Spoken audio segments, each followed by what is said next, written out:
Dracula یہ دنیا کا پہلا ویمپائر کردار ہے جسے آئرلینڈ کے ایک ادیب برام سٹوکر نے تخلیق کیا۔ یہ کردار بھی موجودہ دور میں سپرمین اور بیٹمین کی طرح مشہور ہے، مگر ڈریکولا اور سپرمین میں فرق صرف اتنا ہے کہ ڈریکولا صرف خیالی کردار نہیں، یہ ایک حقیقت پر مبنی شخصیت ہے۔ یقین جانیے، حقیقی ڈریکولا فلموں اور کہانیوں میں دکھائے جانے والے ڈریکولا سے کہیں سفاک اور ظالم تھا۔ مورخین کے مطابق یہ زمین پر 1,00,000 انسانوں کی موت کا سبب بنا۔ اس کردار کا حقیقی نام ولادسوم یعنی ولاد 3 ہے۔ یہ کردار 1431 میں ولاچیا یعنی موجودہ رومانیہ میں پیدا ہوا۔ اب معلوم کرتے ہیں اس سوال کا جواب کہ اسے ڈریکولا کیوں کہا جاتا ہے۔ تو ڈریکولا اس کے باپ ولاد دا سیکنڈ کا لقب تھا۔ ڈریکول جس کا مطلب تھا ڈریگن، جسے وہ بڑے فخر کے ساتھ اپنے نام کے ساتھ استعمال کرتا تھا۔ اس طرح ولاد سوم نے اپنے نام کے ساتھ ڈریکولا یعنی ڈریگن کا بیٹا استعمال کرنا شروع کیا۔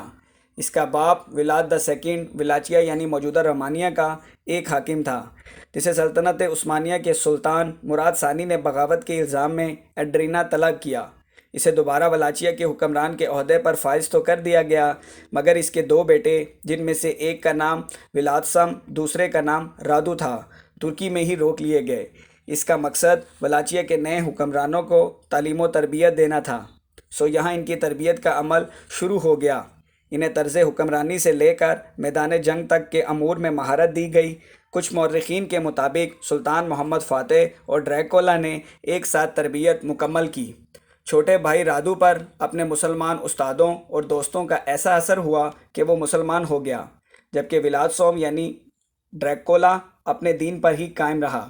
ان کے باپ ولاد دا سیکنڈ پر قریبی ریاست کے حکمران جون خادمی نے زور ڈالنا شروع کیا کہ وہ سلطنت عثمانیہ کے خلاف کی جانے والی کارروائی میں ان کا حصے دار بنے، لیکن ڈریکولا کے دونوں بیٹے اس وقت ترکی میں ہی موجود تھے۔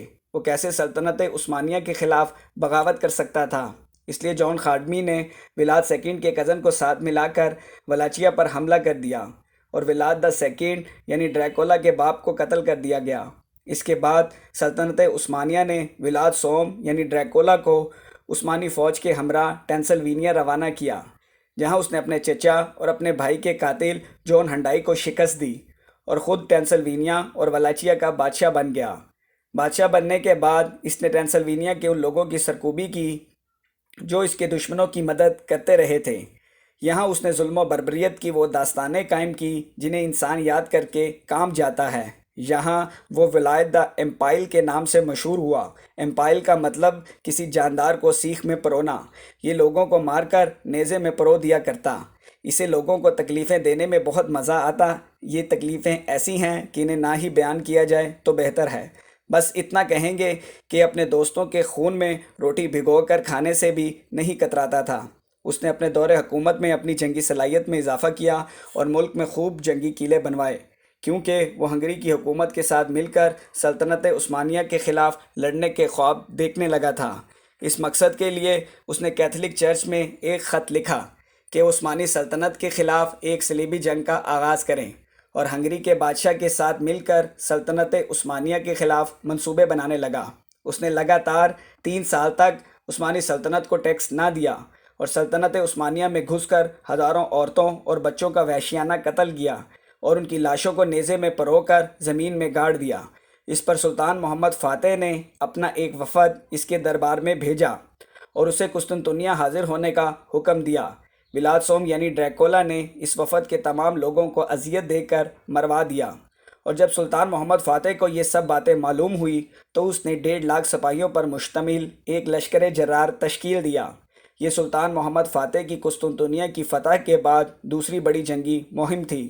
اب اس فوج کا مقابلہ کرنا نہ تو ولاد سوم کے بس کی بات تھی، نہ اس کے آقاؤں ہنگری کے شہنشاہ کی۔ اب ولاد سوم یعنی ڈریکولا نے گھٹیا طریقے اپنانا شروع کیے۔ اس نے ایک رات چھپ کر سلطان محمد فاتح کے خیمے پر حملہ کر دیا، مگر انہیں بعد میں پتہ چلا کہ وہ خیمہ سلطان محمد فاتح کا نہیں بلکہ ان کے ایک مشیر محمود پاشا کا تھا۔ ولاد سوم رات کی تاریکی کا فائدہ اٹھا کر بھاگ نکلا، مگر عثمانی فوج کے کچھ دستے اس کے تعاقب میں پیچھے گئے۔ ولاد سوم نے ایک جال تیار کر رکھا تھا اور یہ تعاقب کرنے والے دستے اس کے جال میں پھنس گئے۔ جب سلطان محمد فاتح اپنی باقی فوج کے ساتھ جنگل میں داخل ہوا تو اس نے نہایت ہی بھیانک منظر دیکھا۔ قسطنطنیہ جیسے عظیم شہر کو فتح کرنے والی فوج بھی یہ منظر دیکھ کر کانپ اٹھی۔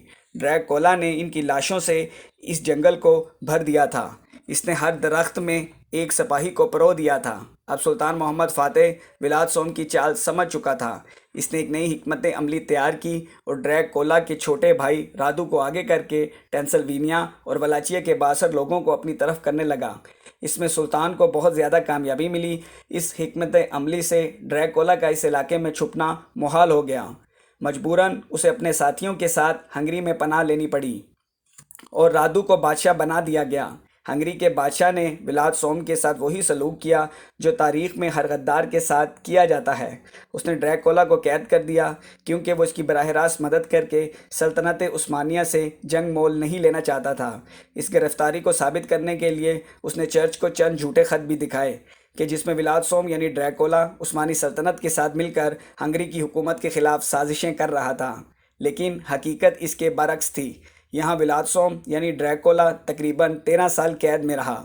اسے مولدیویا کے بادشاہ اور چرچ کی ضمانت پر رہا کیا گیا کیونکہ وہ کیتھولک مذہب اپنا چکا تھا۔ اس نے مقامی بادشاہوں کی مدد سے اپنا تخت دوبارہ حاصل کر لیا، مگر چند ہی مہینے بعد سلطنت عثمانیہ نے اس کے خلاف فوجی مہم بھیجی اور اس مرتبہ اس کا قتل کر کے اس کا سر قسطنطنیہ روانہ کر دیا گیا۔ اس شخص کے کارنامے اتنے سیاہ تھے کہ اس کی صفاقی کے قصے اس کی زندگی میں ہی مشہور ہو گئے تھے۔ آپ لوگوں کے پیار بھرے کامنٹس اور لائکس کا بہت بہت شکریہ۔